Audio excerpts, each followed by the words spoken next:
Assalamu alaikum tout le monde. Bismillah, walhamdulillah, wassalatu wassalamu ala rasoulillah, amma ba'd.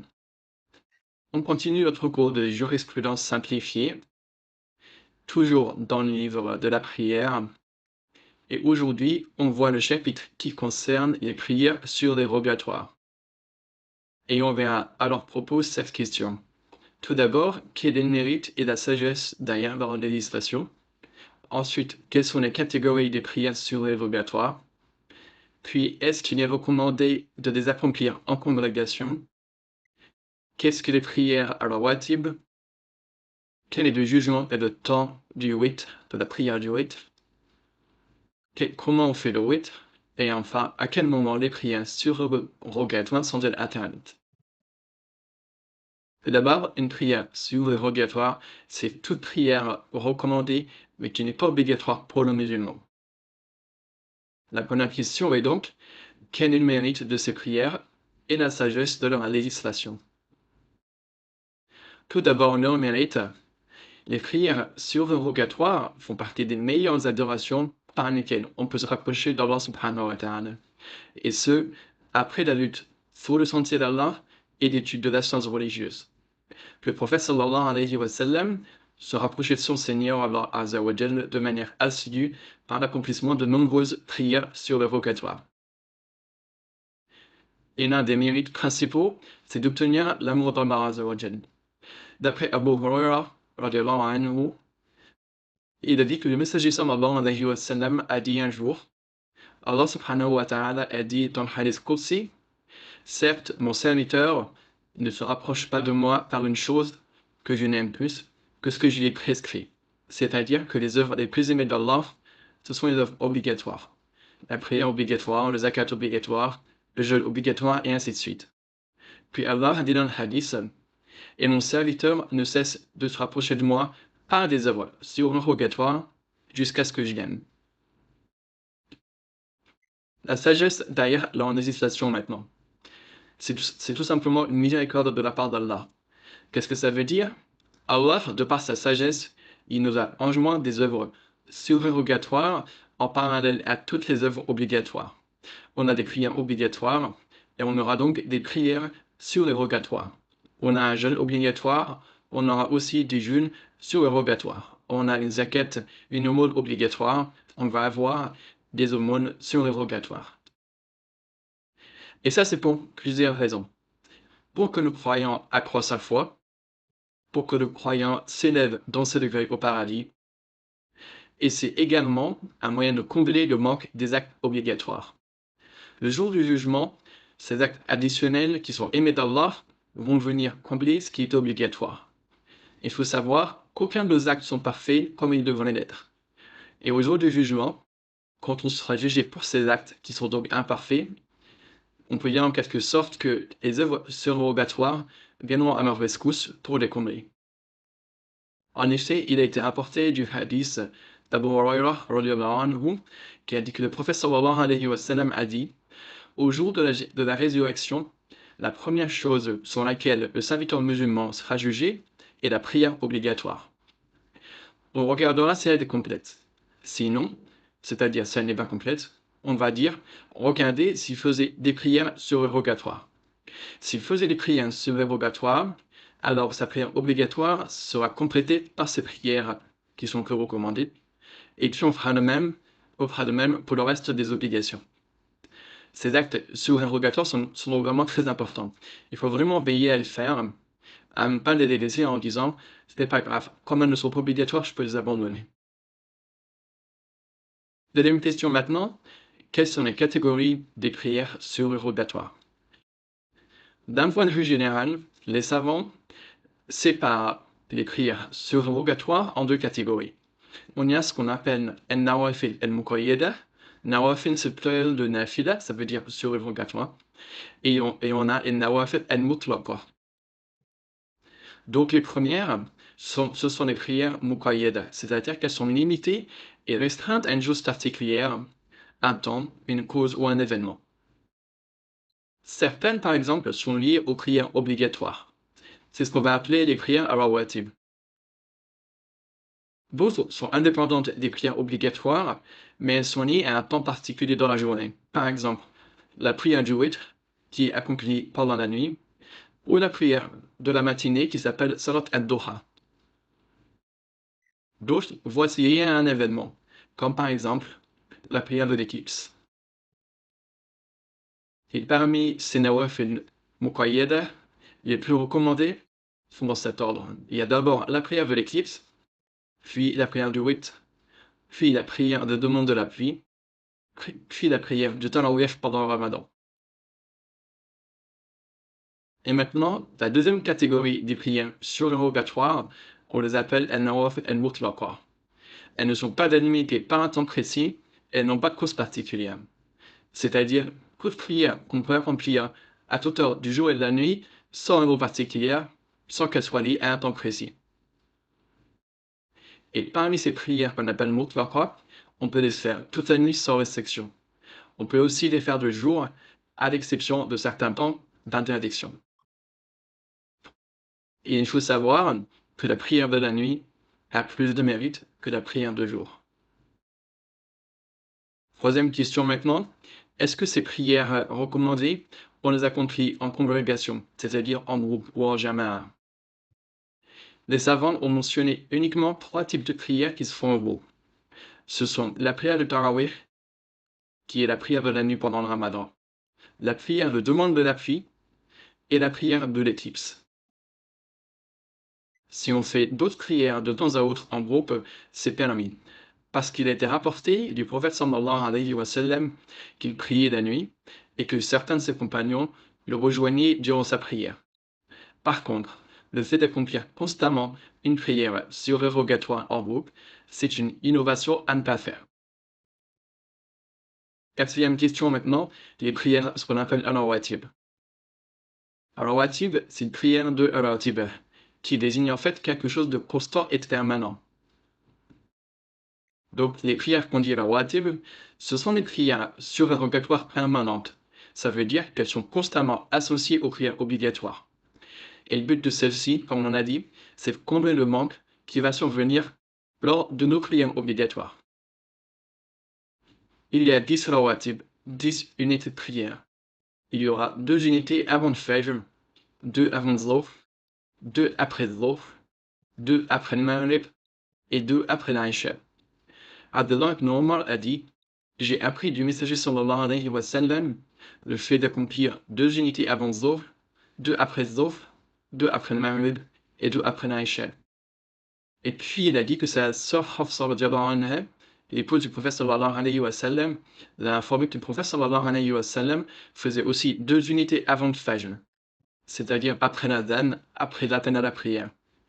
Parce qu'Ibn Omar n'entrait pas chez le prophète sallallahu alayhi wa sallam la nuit, il a dû demander à sa sœur. Et ce qui est encore plus recommandé et méritoire, c'est d'en faire 12. En effet, le prophète sallallahu alayhi wa sallam a dit: il n'y a pas un seul serviteur musulman qui accomplit tous les jours 12 unités de prière additionnelles sans qu'on les construise ou sans qu'Allah ne lui construise une maison au paradis. Et ces 2 unités en plus, on les fait avant le dhuhr. En effet, Aïcha a dit: le prophète sallallahu alayhi wa sallam ne délaissait jamais 4 unités avant le dhuhr. Elle se retrouve donc avec 2 choix. Soit on en fait 10, dans ce cas on fait 2 avant le fajr, 2 avant le dhuhr, 2 après le dhuhr, 2 après le maghrib et 2 après l'isha.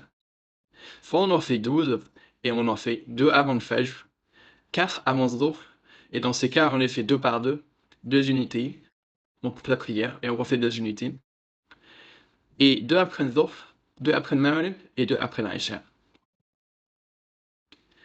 Point très important ici, quand on dit avant le dhuhr ou avant le fajr, ça veut quand même dire après l'entrée du temps de prière. Donc si on dit avant le dhuhr, ça veut dire après l'entrée du temps du dhuhr, mais avant de faire le dhuhr même. Et c'est pareil pour les 2 avant le fajr, on les fait après l'adhan de l'aube, l'appel à la prière de l'aube. Et la plus importante de ces prières, c'est la ratiba du fajr, que le prophète sallallahu alayhi wa sallam ne délaissait jamais, comme l'a dit Aïcha radhiyallahu anha dans un hadith. Aïcha radhiyallahu anha a également dit que le prophète sallallahu alayhi wa sallam a dit au sujet des 2 unités de prière de la Ratiba du Fajr qu'elles sont meilleures que ce ballon et que ce qu'il contient. 5e question maintenant, quel est le jugement du witr, son mérite et son temps? Tout d'abord, son jugement et son mérite. Les savants ont mentionné que le witr est une prière fortement recommandée. Et ce, parce que le prophète sallallahu alayhi wa sallam, il était très assidu, il insistait et encourageait le fait de faire cette prière, et lui-même ne l'a délaissé jamais, même quand il était en voyage. Et le prophète sallallahu alayhi wa sallam a dit, Allah est witr, c'est-à-dire que le witr est un des noms d'Allah azza wa jal. Et dans l'autre hadith, le prophète sallallahu alayhi wa sallam a dit, ô peuple du Coran, faites le witr, car Allah est witr et il aime le witr. La prière du witr, c'est une prière qui est aimée par Allah subhanahu wa ta'ala, et il faut vraiment que les musulmans y soient assidus. Sultan maintenant, c'est une prière de nuit. Et Sultan commence après l'accomplissement de la prière du Aïcha, jusqu'à la levée de l'aube, c'est-à-dire au Fajr. Et ça, c'est à l'unanimité des savants. C'est-à-dire qu'une fois qu'on a prié l'Aïcha, le temps de la prière du witr a commencé. Même si la prière du Aïcha a été réunie avec la prière du Maghrib, on peut faire le witr dès qu'on a fait l'Aïcha. Ça commence donc après l'Aïcha directement, et ça se termine une fois l'aube levée, son temps est terminé. Le prophète sallallahu alayhi wa sallam a dit, Allah vous a fourni une prière qui vaut plus que des chamelles rouges, ce qui veut dire qu'il vaut plus que n'importe quelle richesse de ce monde, la prière du witr, entre l'Aïcha et le Fajr. Donc, une fois l'aube levée, il n'est plus possible de faire le witr. La preuve à ça, c'est le hadith dans lequel le prophète sallallahu alayhi wa sallam a dit, la prière de nuit s'accomplit 2 par 2, c'est-à-dire par prière de 2 unités à chaque fois. Et si l'un de vous craint l'arrivée de l'aube, qu'il prie une unité en guise de witr pour ce qu'il a prié. Ça prouve donc que son temps se termine au Fajr, à la levée de l'aube. Et la preuve la plus évidente à tout cela, c'est le hadith d'Ibn Omar qui a dit, celui qui prie la nuit, qu'il finisse par le witr, car le prophète sallallahu alayhi wa sallam finissait par le witr. Si l'aube arrive, il n'y a plus de prière nocturne ni de witr. Une question maintenant qu'on va voir, c'est quel est le meilleur moment pour accomplir la prière du witr? Les savants ont mentionné que le meilleur moment pour la faire, c'est le fait de le faire en fin de nuit. Par contre, il sera recommandé pour celui qui craint de ne pas se lever en fin de nuit, de l'accomplir en début de nuit, même s'il le faut juste après un échec. Par contre, si quelqu'un pense pouvoir se lever, alors il lui est recommandé de retarder le witr à la fin de la nuit. En effet, d'après Jabir ibn Abdillah, le prophète sallallahu alayhi wa sallam a dit, celui qui craint de ne pas se lever en fin de nuit, qu'il fasse le witr en début de nuit. Et celui qui espère se lever en fin de nuit, alors qu'il prie le witr en fin de nuit. Car la prière de nuit est observée et ceci est meilleur. Observer, ça veut dire que les anges assistent à cette prière en fin de nuit. 6e question maintenant, comment accomplir le witr? Il va y avoir différentes manières d'accomplir le witr. Donc le minimum c'est 1 unité et le maximum c'est 11 unités. Donc tout d'abord 1 unité. Ça a été rapporté dans le hadith d'Abdullah ibn Omar et Abdullah ibn Abbas, qui ont rapporté que le prophète sallallahu alayhi wa sallam a dit, le witr c'est 1 unité en fin de nuit. Et dans l'autre hadith, le prophète sallallahu alayhi wa sallam a dit, quiconque souhaite accomplir le witr en une seule unité, qu'il le fasse. On peut également faire 3 unités. Et ça, c'est d'après le hadith de Aïcha, qui a dit que le prophète sallallahu alayhi wa sallam priait la nuit jusqu'à finir par 3 unités. Et quand on fait en 3 unités, il y a 2 manières de le faire. Soit on fait les 3 unités en faisant d'abord une prière de 2 unités, qu'on fait suivre par une prière d'une seule unité. Et ça, c'est la version la plus recommandée, comme le dit Ibn Omar. Ou bien on accomplit 3 unités réunies en ne faisant qu'un seul tashahhud à la 3e unité. Cette version, elle a été écrite par Aïcha. Par contre, ce qu'on ne peut pas faire, c'est de faire avec 2 tashahhud et une seule salutation. Parce que dans ce cas, ça ressemblera à la prière du Maghrib, Et le prophète sallallahu alayhi wa sallam a dit que cette prière de le witr ne doit pas ressembler au maghrib. Il peut également faire 5 ou 7 unités. Et dans ce cas, on ne fait les salutations que lors de la dernière unité. C'est-à-dire, si on en fait 5 d'un seul coup, on ne s'assoit pas entre les unités. Si on en fait 7 d'un seul coup, on ne s'assoit pas entre les unités. C'est-à-dire, sans faire le tashahhud intermédiaire. Aïcha a dit, le prophète sallallahu alayhi wa sallam priait la nuit et faisait le witr en 5 unités sans s'asseoir, si ce n'est à la dernière. C'est-à-dire à la dernière unité, à la 5e unité. Et Salama, l'épouse du prophète sallallahu alayhi wa sallam, a dit que le prophète faisait le witr en 5 ou 7 unités sans les séparer, par une salutation ou par une parole. On peut également faire le witr en 9 unités. Et comment on fait ça? On accomplit 8 unités à la suite, puis on s'assoit à la 8e pour faire un tashahhud intermédiaire. Ensuite, on se relève sans saluer, on accomplit la 9e unité, puis on s'assoit et on fait le tashahhud final, puis les salutations finales. Et enfin, dernière chose, on peut accomplir le witr en 11 unités. Et dans ce cas, on peut le faire de deux manières. La première et la plus connue, c'est qu'on les fasse 2 par 2. On fait donc 10 unités en les faisant 2 par 2, et on va les clôturer en en faisant une seule. La deuxième manière, c'est qu'on fasse 4 unités d'un coup, en ne faisant le tashahhud et les salutations finales qu'à la dernière. Puis on refait 4 unités ensemble, et on s'assied qu'une seule fois, de la même manière. Un seul tashahhud à la fin, et les salutations finales. Ensuite, on finit avec 3 unités de la même manière, c'est-à-dire 3 unités avec une seule assise pour le tashahhud final, puis les salutations finales. Et enfin, dernière question qu'on va voir dans ce cours, c'est quels sont les temps d'interdiction des prières sur le rogatoire? Les savants ont dit qu'il y a 5 moments où les prières sur le rogatoire sont interdites. Le premier moment, c'est du lever de l'aube, c'est-à-dire après avoir prié le Fajr, jusqu'au lever complet du soleil, c'est-à-dire jusqu'à ce que le soleil s'élève de la hauteur d'une lance. Et ça équivaut environ à 15 minutes avant l'heure du lever du soleil. Donc, après avoir prié le Fajr, il est interdit de faire des prières sur le rogatoire. Le prophète sallallahu alayhi wa sallam a dit, il n'y a pas de prière entre le Fajr et le lever du soleil. Le deuxième moment, c'est immédiatement après le lever du soleil. Après que le soleil se soit levé à la hauteur d'une lance à vue d'œil, environ 1 mètre à l'horizon. Ça a été calculé, estimé environ 15 à 20 minutes. Une fois que le soleil s'élève plus que ça dans le ciel, le temps d'interdiction est fini et on peut prier. En effet, le prophète sallallahu alayhi wa sallam a dit à Amr ibn Abasa, prie la prière de l'aube, puis arrête de prier jusqu'à ce que le soleil se lève et s'élève dans le ciel. Troisième moment, c'est quand le soleil est au zénith, c'est-à-dire quand il atteint son point le plus haut, juste avant l'entrée du jour, avant son déclin, avant qu'il commence à redescendre. Ça correspond environ à 10-15 minutes avant l'heure du jour.